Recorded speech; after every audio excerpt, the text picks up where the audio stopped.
And welcome all. Sorry for the long wait. Had technical issues, but we are up and running. I'm your host, Joshua Mickle, for this long-awaited Cast It to the King episode, and we got plenty to talk about today. Who knows if it's going to be long or if it's going to be short? We will find that out. And just a quick update on what's been happening with me lately.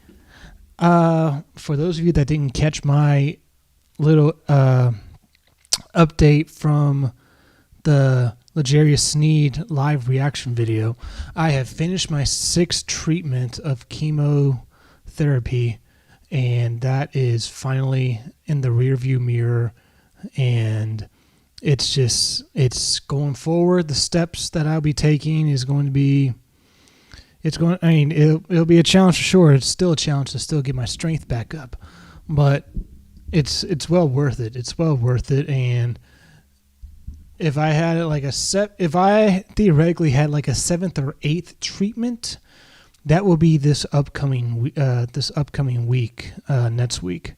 So luckily for me, I don't have to deal with that. Just one more scan, and I don't have to be deterred by another thing of chemo going into me overnight and at home. I can actually keep up the strength that I've been building up, and hopefully regain the strength that I had well before any of this started back in let's say September. Yeah, because October started to tumble a bit in October, but we'll go forth from there. And again, yes, welcome to Cast It to the King. And once again, just to get that out of the way, we are now going to jump into our first topic, and it's a local one, and it's actually job related to me. But those of you over here in the Memphis area that go to any of the Life Church locations in Austin P, Highland, Houston Levy, or Germantown Parkway, or as we used to call it, Cordova, Collierville, East Memphis, and we never had a Austin P location by the time I was here over 10 years ago. But we have grown in campuses since forever. We now have a South Africa location. We have a Chile in South America. We have an Italy location, and we have the campuses here in Memphis. We just launched the other day at a correctional facility, and on top of that, am I forgetting something outside of what I'm trying to say? I think that's the gist of it. Yeah. Oh no, Washington D.C. Can't forget about them, our nation's capital, even though you're technically in Virginia, in Northern Virginia. I think in Fairfax or Alexandria, one of the two. I think it's Fairfax that you're at, but D.C. location. So we got a total, and online. So we got a total of 10 plus campuses.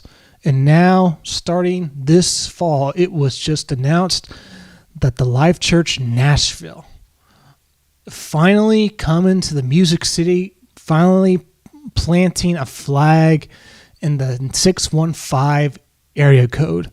I can't tell you how excited I am when I first found out about it. I actually found out about this like a few months ago.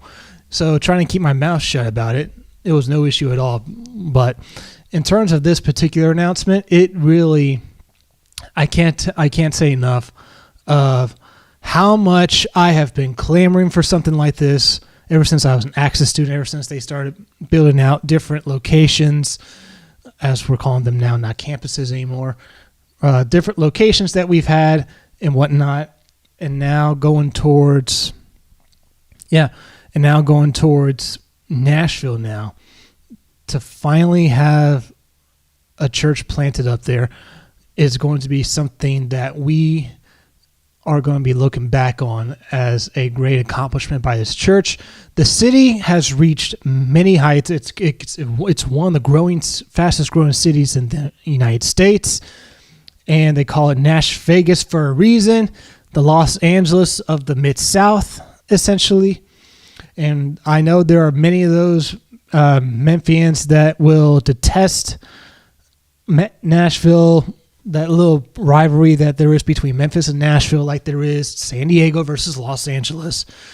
But you cannot deny the strategic strategy of church expansion and what this means for the Life Church, what this means for church growth, and the potential that this has for continue to grow church. And that it was, another location, New York. Sorry, Pastor Wayne, if you're watching this. New York is another location. And again, we just continue to keep growing and growing and growing.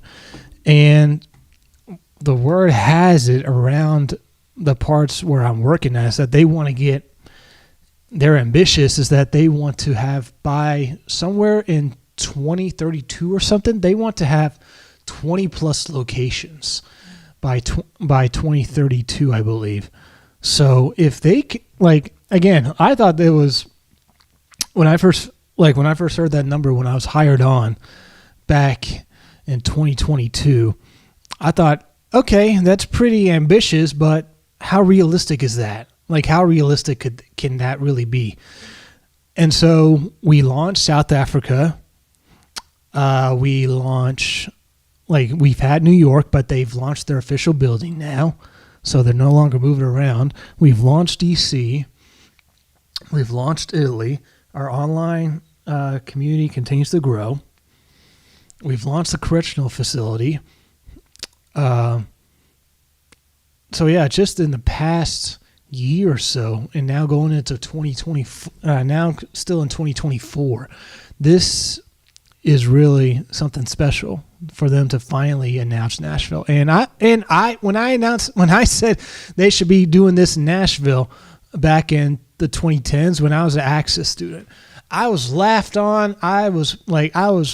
People poo-pooed the idea, and I tell you what, if I could see those same people again, I mean, you know who you are if you're watching this. You know who you are.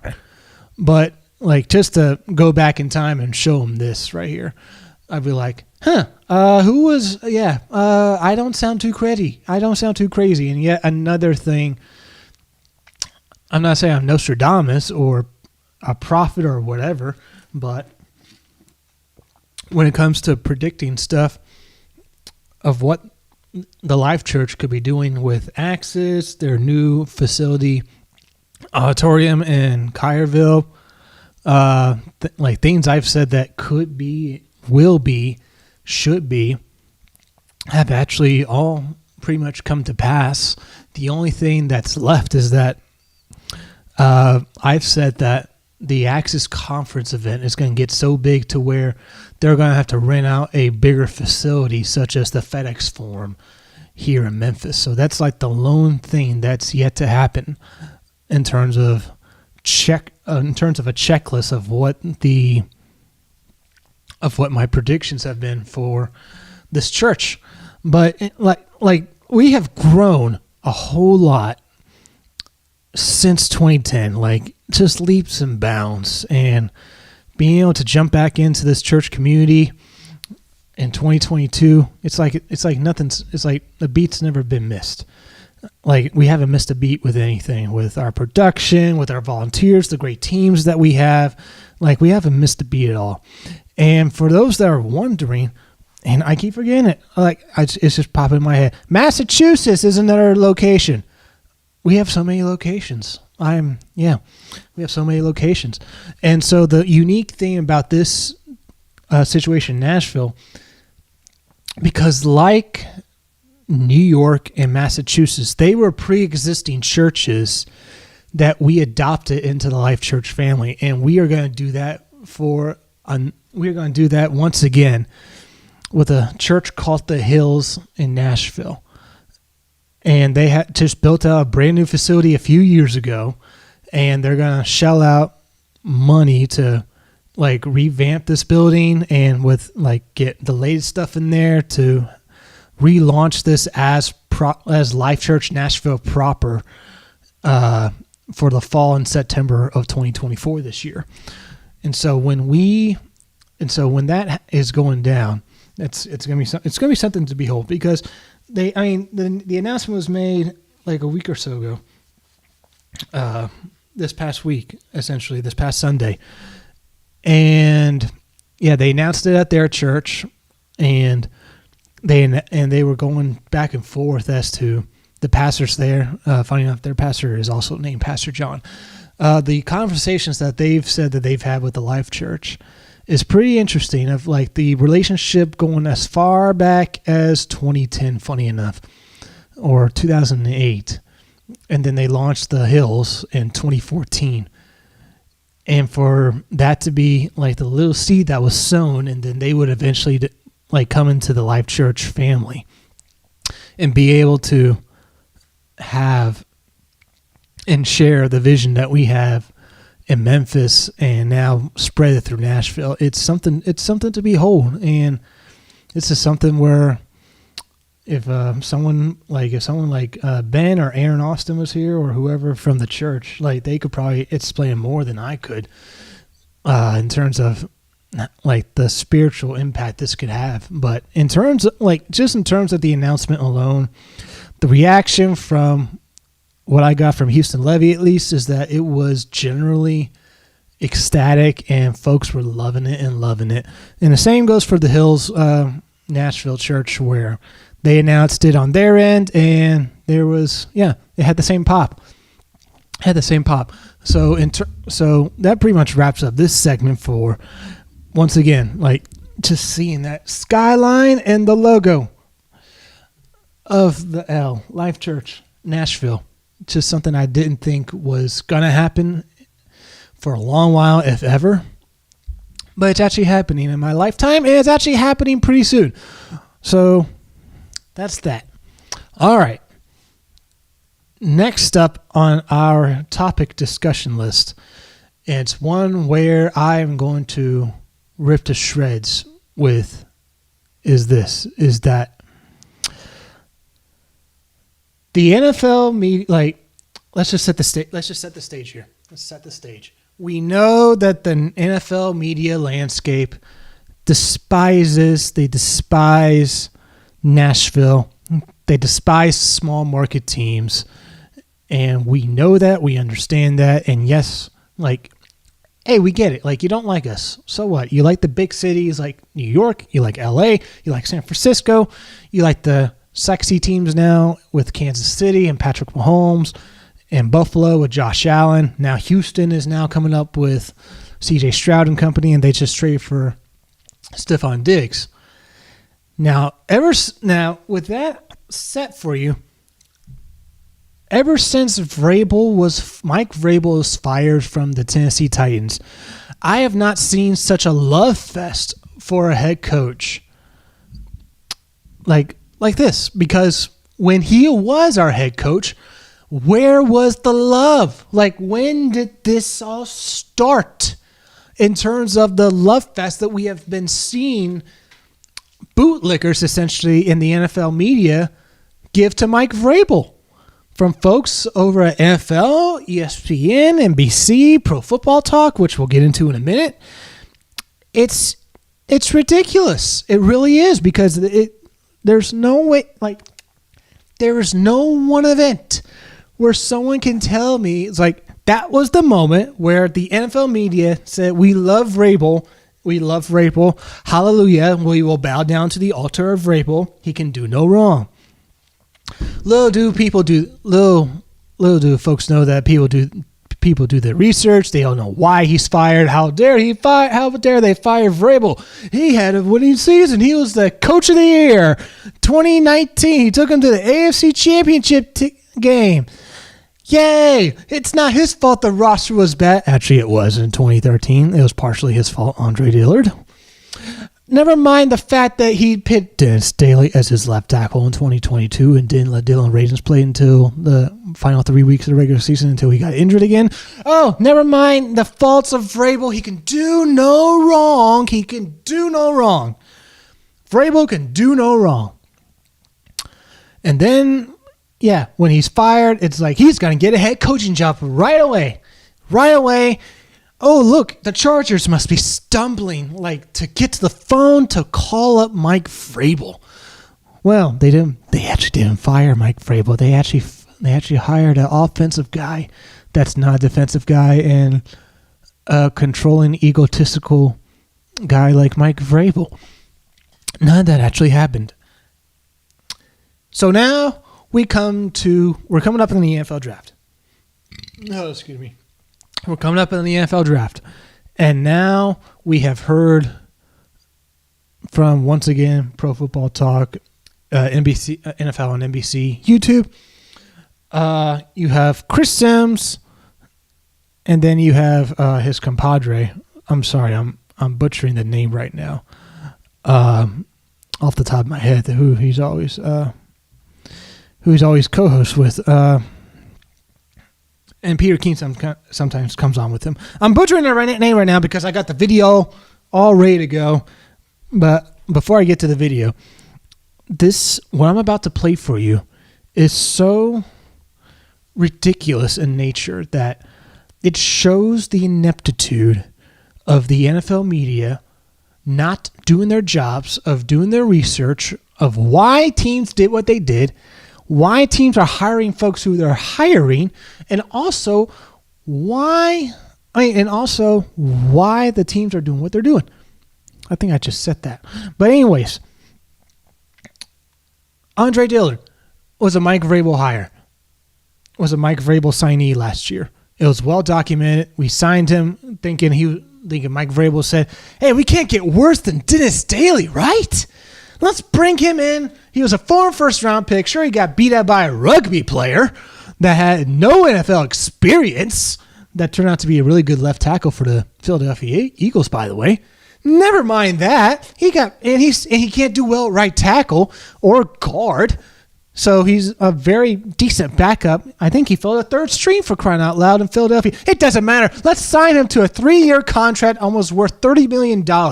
Let's bring him in. He's going to be a staunch piece at the left tackle position that we don't have to worry about for the next few years or so. And then 2023 happened, and he is actually worse than Dennis Daly. Good job, Mike Vrabel. And so this clip I'm about to play for you with Chris Sims shows how lazy he was in terms of his research with the Titans in this roster. And here we go. The Titans cannot leave the 2024 draft without addressing what need Christopher. You look at them, I don't know if there's anything that just pops to you where you go, oh, they're desperate, right? It's a well-rounded roster. I think the biggest thing you look at and why we hear, tackle is certainly something to think about. I think that's a position there that's, still an unknown, right? You look at it right now, there is Dillard, right? He was there. I don't think he impressed them so much to where they think he's a long-term answer there. They got the big guy, Nicholas Petit-Ferret, right, from Ohio State. They drafted a few years ago. Do they think he's a long-term? There certainly seems to be a void at tackle. That's why I think everybody has Joe Alt going there at number 7, right? I wonder why Joe Alt is penciled in at number 7. I wonder why. And Chris Sims saying, Andre Dillard didn't impress so much with the Titans in 2023. They don't view him as a long-term option. We cut the man 2 months ago. 2 months ago, the man was cut. 2 months ago. He's no longer on our team. It's not even listed on the graphic here with Pro Football Talk. He's not even listed on the graphic. We got Derrick Henry. We got Aaron Brewer. Good luck, Tua, with Aaron Brewer. Congrats, Denico Autry and Aziz Zaire getting the big bags in Houston. Sean Murphy-Bunting, I loved you, but you got beat so much downfield in coverages. Christian Fulton, you took a swipe at the Titans on Instagram, and then you claimed that someone hacked into your account, saying, the Titans are not a Super Bowl winning organization. The place that you just went to hasn't been in a Super Bowl since Jerry Rice? That's how far back you have to go with the Chargers. Chris Moore, wouldn't mind keeping him around, but hey, he's going to Arizona. Kevon Wallace, he was a third, fourth safety. And I have never heard of this freaking offensive tackle like Calvin Throckmorton. Maybe he's the guy we claimed off a waiver. Maybe that's the same guy we claimed off of waivers from the Carolina Panthers as a guard last year. If I'm reading that correctly, that's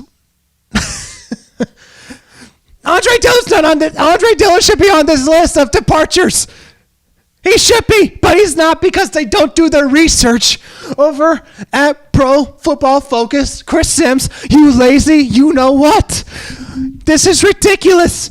And I don't know what's worse. Chris Sims being this lazy and not doing his research on this roster, or Nick Wright's comments saying that, the Titans are going to finish last place and not the first overall pick in 2025 because we're in that organization. We don't know what we're doing, and we're a stupid organization and dysfunctional for letting go of Mike Vrabel. And I'll bring up the list. I'll have my disagreements with Mason Rudolph, okay? But he's a good backup quarterback. But we'll see. Tony Pollard gonna be a great 1-2 punch between him and Tajay Spears, and then you got Calvin Ridley, who's gonna be a great 1-2 punch with DeAndre Hopkins, and then if we somehow get our hands on Malik Neighbors or Roma Dunze, or by the graces of God, Marvin Harrison Jr., that's gonna be one heck of a wide receiver duo past 2025. Lloyd Cushenberry over Andrew Brewer every single day of the week. Yes, bigger, stronger, and faster for a center, and one of the best centers in the NFL. I'm so fired up right now.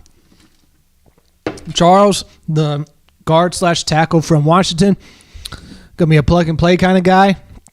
Rotate on the offensive line. He's not expected to be a starter. Kenneth Murray, I would take him over Ashizao Shair because he's faster and more aggressive, and Denard Wilson is going to use and placate to Murray's strengths that the last Chargers head coach, Brandon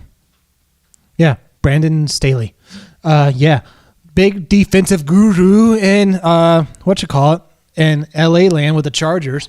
Didn't know how to utilize Murray properly because he's an edge rusher kind of guy. He's not a coverage kind of guy. So we have gotten the indication from our defensive coordinator, Denard Wilson, that he's going to use Murray in pressure situations and aggressive situations. L'Jarius Sneed is probably the most underrated trade of the offseason, move in the offseason, along with Cheetah Awuzie, the number one corner we poached away from the Bengals. You take the number one corner from the Kansas City Chiefs, you take away the number one corner from the Cincinnati Bengals, and then you have Roger McCreary as the slot guy. And we have two of the top four corners in the NFL that did not give up a touchdown in 2023. L'Jarius Sneed, who's now with us, and last year, Roger McCreary, who's on our roster. And so for Nick Wright to say, wow, we're going to end up with the number one overall pick, everyone on this list would have to be injured and placed on IR for the rest of the year, and Will Levis has to fall off the face of the earth either with an injury or with horrible play on the field for us to possibly get the number one overall pick, to where we may go to Mason Rudolph or Malik Willis for the rest of the year. It would have to be so bad for that to happen. It is, newsflash, it is not going to be that bad. And this is not 2014 where we have false hope in Jake Locker. Jake Locker was mentally, he was on his way out the door because after he was done with the Titans, he retired after 2014. Only lasted in the NFL for 5 seasons, I believe. Yeah, since 2011.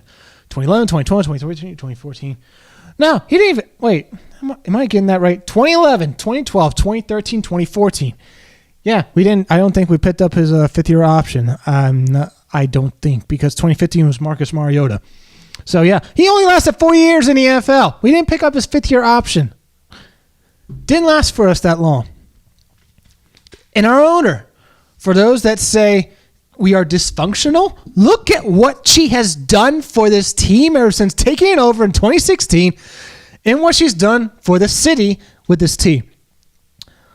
We hosted the NFL draft, probably the best NFL host city for the NFL draft ever since they moved away from Radio City Music Hall. Broadway was packed like you wouldn't believe for the reveal of socks, shirts, pants, and laundry for new uniform reveals in 2018. Unheard of. You would not, like that's unheard of. To the reveal of laundry, essentially. And the public masses showed up for that. She got rid, she has hired the right general manager at the time with John Robinson of how he's taken this roster, the roster at the time from a first overall pick team to a 9-7 team year in, year out. Even with an inept coach such as Mike Mularkey, it is even with Mike Mularkey, we were still a competitive team. We get Mike Vrabel, we become a more competitive team going off the rails of how crazy we were with how good we were and shouldn't have been probably. Then you fast forward to 2 years ago in 2022, Robinson makes now in hindsight the dumb move to trade away A.J. Brown. And yes, if I hear for another time that, why did you give Calvin Ridley all of this money when you could give it into A.J. Brown? Different general manager that traded away A.J. Brown. Different general manager compared to the general manager that we have now that said, hey, let's invest some money into our wide receiver room. That's probably a better idea than trading away our top-tier wide receiver. Different general manager, so throw that argument out the window. And if I ever I swear, I feel like I need a jacket. Like I need to put an asylum jacket, a sane jacket. Every time I hear someone say to me, or I hear someone say online, the Titans should have signed A.J. Brown. The Titans have never traded him. It's done. It's done. Move on. He's in Philadelphia. He is no longer a Titan. Stop letting him live rent-free in your brains. Stop letting John Robinson live rent-free in your brains. What's done is done. Move on. Move on. Anyways, she got rid of John Robinson in the middle of 2022. And then folks were like, why would you fire a general manager who is taking your team to winning seasons and all of his seasons being a general manager? Why would you fire him in the middle of the season? Like, at the time when we fired him, we were first place in the AFC South in 2022. Why fire him? Why? Why would you do that? Then we roll around 2023, and then we realize, you know what? She made the right decision in firing John Robinson. Then she brings in Rand Carthon, the assistant general manager from San Francisco, to be our general manager now going forward. And so the collaboration word that's been used over and over again with collaboration between Mike Vrabel and between Mike Vrabel and Rand Carthon. Collaboration. Perfect story to be set up, right? Perfect thing to be set up. Only for you to realize that what we find out later this past year in 2023, even though they were supposed to collaborate, Mike Vrabel was essentially the pseudo GM of this team, and Rand Carthon as Blaine Bishop over on his radio show in Nashville said it best. Rand Carthon gave Mike Vrabel enough rope to hang himself with.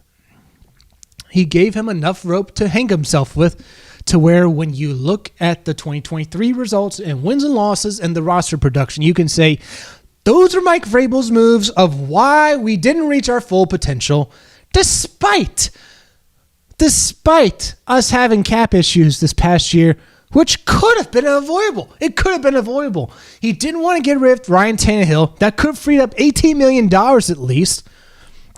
He didn't want to part ways with Derrick Henry a year early, and get compensation for him. Now he's in Baltimore for free. We could have traded away Kevin Byard for at least a third-round pick or second-round pick had we traded him earlier, like 6 months earlier. But we did. We wanted to run it back while at the same time have our cake and eat it too, and drafting in the future with Will Levis, Tajay Spears, Pierre Skoronski at the guard, and whatnot. And then we signed 1-year deals with Sean Murphy-Bunting, Ashish Al-Shaair. We did the 3-year deal with, Andre Dillard. What a horrendous signing of a left tackle from Mike Vrabel. That should be a stain on his resume. Like those two players, Dennis Staley and Andre Dillard, should be stains on Mike Vrabel's resume in terms of what this whole thing needs to be going forward. And now, the NFL media, getting back to this, with their coverage of all this,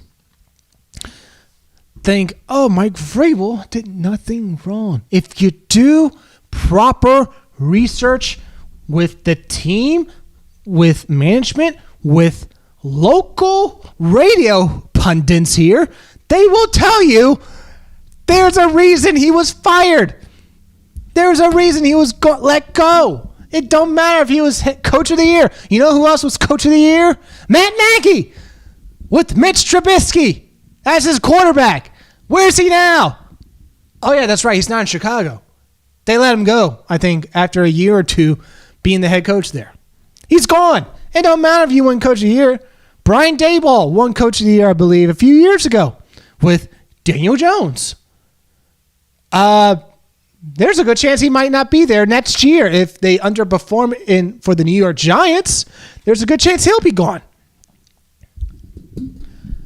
Just because you have that shiny trophy of Coach of the Year, that don't mean nothing. Look at the previous winners. They just give it to a hot name, or they give it to something for such an achievement. Yes, Mike Vrabel and his philosophy of coaching, we almost went through 100 players in 2021 to get the number 1 seed. Unheard of. Yes. And we commend him for that as Titan fans. We commend him for that. But then the same thing happened the next year later. And the next year later, we lost 10 games. We closed out the year with 7 straight losses. Unacceptable. Unacceptable right there. And for those that want to say, they shouldn't have fired him right now, give him 1 more year. If Will Levis had a rookie option like other first-round picks, then maybe you have a stronger argument. Maybe you do. But the fact is, he does not. The fact is, he's only 25, so he's older for a second-year player in the NFL. I believe he's about the same age as Lamar Jackson. So you got less time with him because of his age in reality. He's 25 years old. He's not 22, 23 years old. And there were so many hot names for a head coach out there on this cycle, like a Ben Johnson, like the Bobby Slowick, and the Brian Callahan, that were top names in this head coaching cycle with offensive pedigrees. That if you missed that there was a good chance that if you missed out on one of them, that it was going to be tough luck trying to go through the cycle again next year of trying to find somebody.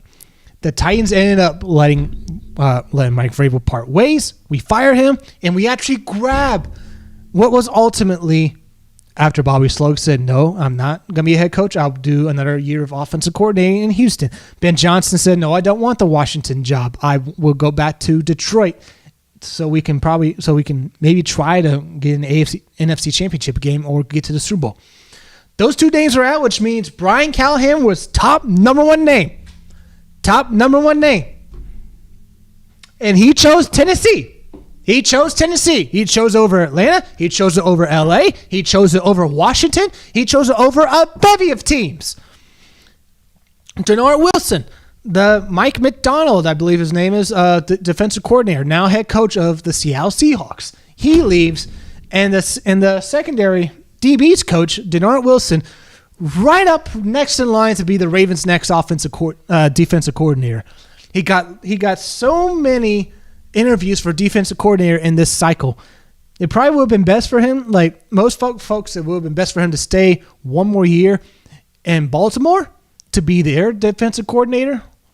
But no, he chose Tennessee.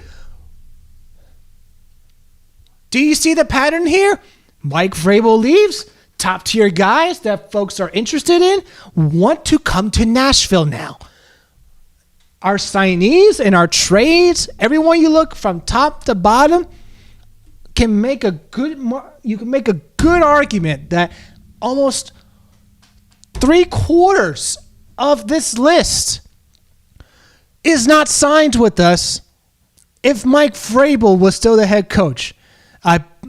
I guarantee you Aaron Brewer would still be on this roster for a 5, short center, however tall he is, 5'11" or 5'10", weighing less than 270 pounds for a center.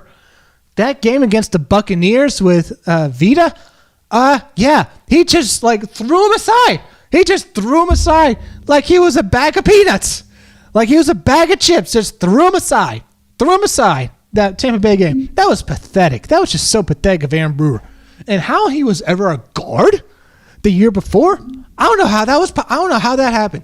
But it happened. And then he becomes center. It's like, oh, he's the rough beef jerky. Like the dollar beef jerky, whatever the analogy is that Mike Vrabel used with him. I guarantee you Aaron Brewer would still be on this roster if Mike Vrabel was still the head coach. I guarantee you Cheeto Awuzie would have not signed with us if Mike Vrabel was the head coach. I guarantee you that Calvin Ridley would not be coming to Mike Vrabel. He'd be going back to Jacksonville or taking that deal in New England. He'd probably go back to Jacksonville because of the whole Massachusetts, New England, and taxes and whatnot. Calvin Ridley would be going back to Jacksonville if Mike Vrabel was still the head coach. Maybe you get Tony Pollard. Maybe. I don't know. But he's here. Yeah, I'm glad he's here. I'm willing to bet Mason Rudolph isn't here. I'm willing to bet that. I'm willing to bet Mason Rudolph would not be here if Mike Vrabel was the head coach. I'm willing to bet that. Because for whatever reason, even though he has mistreated Malik Willis as a quarterback, Mike Vrabel has, he is short-sighted of what the backup quarterback needs to be. As much as I like Malik Willis as a player coming out of Liberty, he's still in development. He's still a developmental quarterback. He doesn't have the right coaches. He's a practice squad, third-string type of quarterback. He should nowhere near be your backup quarterback for the team. So if your starting quarterback goes down, as we found out in 2022, he should not be your starter. He should not be your starter, and if he is, more likely than not, you are going to be losing those games that you're in. Man, like the national media for the NFL. I mean, hey, as a Titan fan, I'm keeping receipts. I know I'm keeping the receipts. I'm keeping receipts of all these guys in the media, all these fans out there in Jacksonville or New England or wherever where they say, oh, Titans are last place team. Oh, we didn't want Calvin Ridley, says the Jaguar fans that wanted to sign him. We didn't want Calvin Ridley. That was too expensive. You're going to complain over $2, $3, $4 million difference? I think it was a $2 million difference for Calvin Ridley. And if you sign that deal, he's not going to be the most expensive wide receiver by the time the season starts. He's going to be down the pecking order of like 7th, 8th, 9th, 10th, like most highest paid wide receiver. And then come next year, he's going to be in the 15s, 16s, and 17s of his salary. Because the folks of heaven, they're going to get paid more. Because of this whole next man up gets the higher pay. Like right now, he may be top 10 wide receiver paid, but next year or before the season starts this year in 2024, He's going to be he's going to be well past the top 10 in terms of paid wide receivers. He's going to be out of the top 10. You know what? Yeah, the Nick Wrights, the Chris Sims of the world, do your homework. Don't be idiots. Don't be clickbait, folks. Okay, it's like, and I said this to someone online. It's one thing, if you want to trash on a team that I love, the Grizzlies, the Titans, I have no problem with that whatsoever. So long as it's based, as long as your logic is based on facts, that you need to get the basic things right. You get the basic things right, as in who's here, who's on our team, who's coaching it, and what's on the field. Everything else after that is opinionated. Do not come into an argument with me like a Grizzlies argument and say, "Oh, that sucked that Derrick Rose retired from you. How does it feel to have a guy like him retire midway through the season?" When he didn't retire, he's still on the team, you dolt. Oh, Andre Dillard, he's not a long-term option for the Titans. No, duh. He's no longer on our team. We cut him 2 months ago. We cut him 2 months ago. No crap. He's no longer on our team. I mean, there's nothing more to say here. It's these guys don't my dad said it best with Chris Sims when he saw the thing. He was on cruise control today. He was on cruise control. Yeah. What do they know? No one knows anything. Anyone outside of Nashville knows squat about the Tennessee Titans. They know squat about them.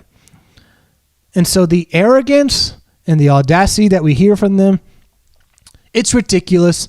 It needs to stop, and they need to be held accountable one way or another, and they need to do their jobs properly. All right, we'll close out the show on a happy note. We'll close out on a happy note. The NFL draft is around the corner. And yeah, it's around the corner. It's only a few weeks away, if you can believe it. And so what are some scenarios? What are some possible scenarios for the Tennessee Titans for the 2024 NFL draft? What are some enticing scenarios for the Tennessee Titans? One of them, and I listed it out earlier, Malik Neighbors. If he falls to you at number 7, you run that card up to the commission, for the commissioner, Roger Goodell, to say,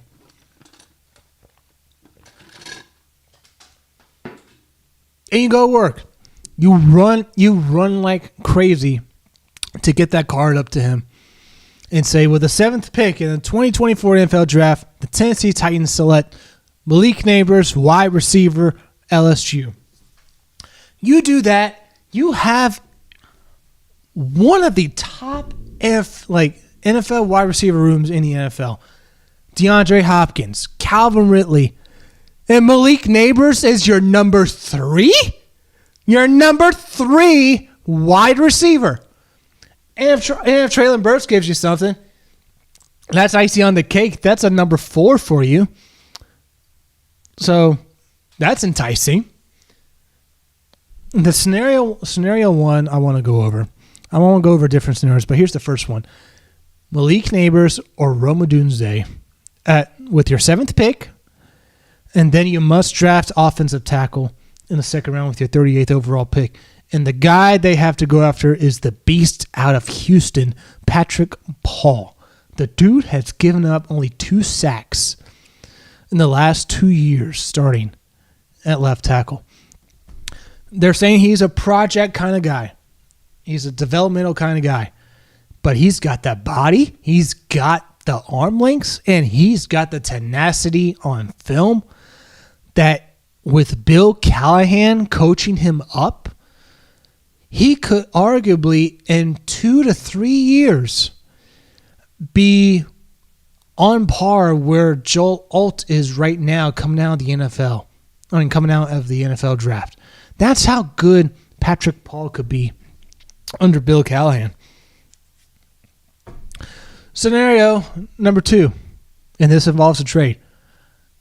What if the Titans trade back? If they do trade back, how far are they trading back?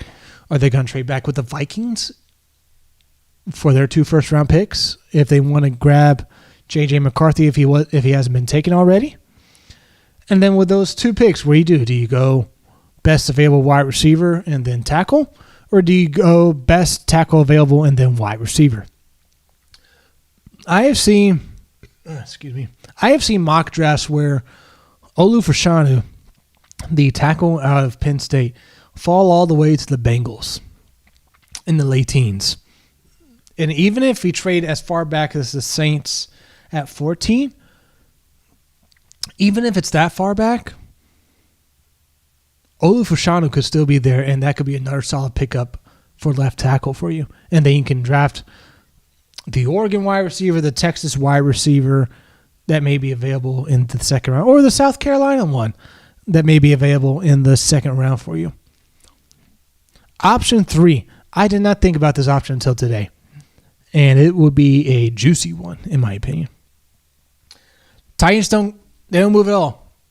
This is involving them staying at number 7. At number 7 overall, they still stay at 38. What if they draft Joe Alt, and then they draft? Oh yeah, before I get to this scenario, another scenario is we pick Joe Alt, the consensus number 7 pick. Everyone's got pet down for us. We pick him up out of Notre Dame, and then we collect the wide receiver in the second round. That's the other option.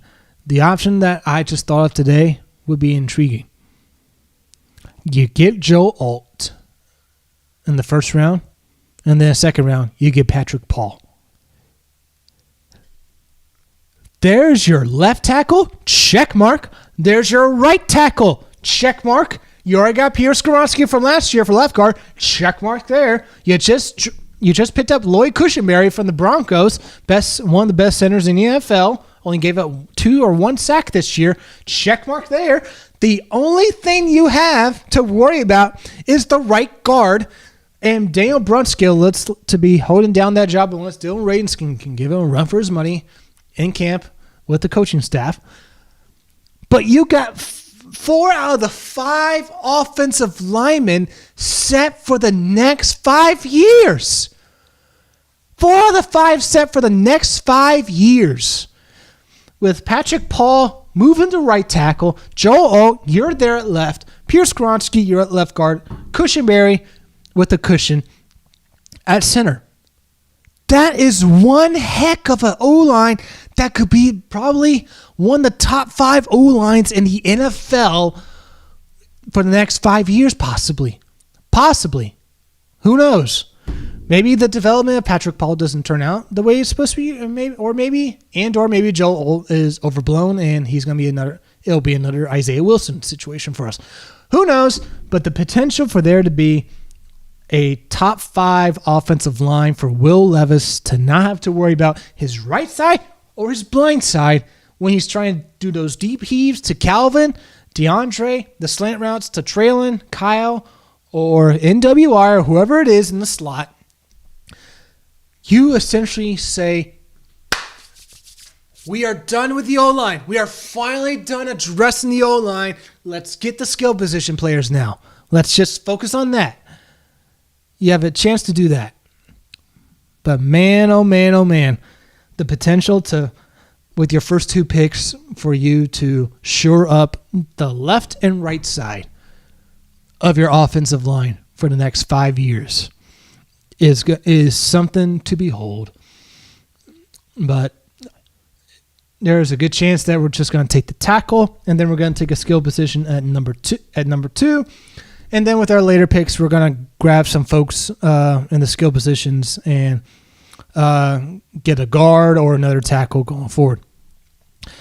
So in terms of that, and so in terms of those scenarios, what do I want as a Titan fan? If Malik Neighbors is there, I want him. I want that one receiver. I want the dynamic duo of Calvin and a stud of a number 2 receiver. I want to just be Will Levis in this new pass first offense, flying high like crazy for the next 5 years at least with Will Levis. But if it's Rome Odunze, I will not cry. I will not be disappointed if we take him. But if Joel Alt is on the board, I would much rather take Joel Alt. I would much rather take him. It's nothing against Rome Odunze. It's nothing against him. If one or the other wasn't available, like if one of the two wasn't available, I'm taking the other. If Joe Alt isn't there and Rome Odunze is there, I'm taking Rome Odunze. Again, if Joe Alt is like taken by the Chargers or whoever it is ahead of us, and Rome Odunze is still there, I'm taking Rome Odunze. I have a hunch that though he's going to be taken by the New York Giants at number 6, and they're going to trade back in the first round to get his quarterback from Washington. Why am I freezing on the name? The quarterback out of Washington, Michael Penix Jr. Yeah, Michael Penix Jr. I have a hunch that they're going to pick up Rome at number 6, and then they're going to go ahead and draft Michael Penix late in the first round, Lamar Jackson style. And then that's what will possibly get Malik Neighbors close to us if the thing plays out where Arizona gets the trade from Minnesota or whoever it is that wants a quarterback so badly. They're taking J.J. McCarthy, or who knows, and maybe Bo Nix at number 4 for all we know. And that's the key, though. That's the key. For Malik Neighbors to have a surefire, for one of these wide receivers to have a surefire shot, the first 4 picks have to be quarterback. You got Caleb Williams to the Bears. The Redskins, the Commanders better pick Jaden Daniels. It looks like Drake may be going to New England. And then J.J. McCarthy is the number 4 rumored drafted quarterback. Even though I would take Bo Nix over J.J. Those have to be the 4 picks in order for there to be a surefire chance for the Titans to get one of these top-tier wide receivers. And there are 3 of them. If Malik Neighbors was in last year's draft, he'd be the number 1 wide receiver. If Rome Odunze was in last year's draft, he'd be the number 1 wide receiver. That's how good these wide receivers are in this year's draft. That's how good they are. And with that, we will wrap up the show. Thank you so much for tuning in. And sorry for the late delay. So glad for you guys to pop on. And be sure to tune in next time. And hopefully we'll have a guest on to talk about more enticing topics. One of the things we will be talking about in the next podcast episode, I will hopefully get around to seeing Godzilla and Kong 2, the new Empire movie. X-Men 97. By the time that show wraps up, we are going to have Will Turner. He's actually a coworker of mine, but he is a big X-Men fanatic. So we will be reviewing that show together when the season wraps up. We have another guest in the pipeline, possibly coming on from Virginia, who's known me for quite some time there. MJ from Sports Fan Entertainment. We're going to be doing something after the draft, me and him together on this show. And for the next episode, we're going to be talking about Godzilla and Kong. We just had CinemaCon is going on right now, so we just had some tidbits from. We had the trailer for Joker 2 just come out, which looks really good. We've had first looks at Sonic the Hedgehog 3, and many more snippets coming out of CinemaCon, and it's going to be something I look forward to discussing, and hopefully the next time we do this, and hopefully it won't be too long a wait this time, because no more chemo treatments going forward. So maybe we can get back to doing this once a week or once every 2 weeks. Excuse me. I'm going to get to eating. But until next time, I'm your host, Joshua Mickle. And as always, keep kicking it to the king.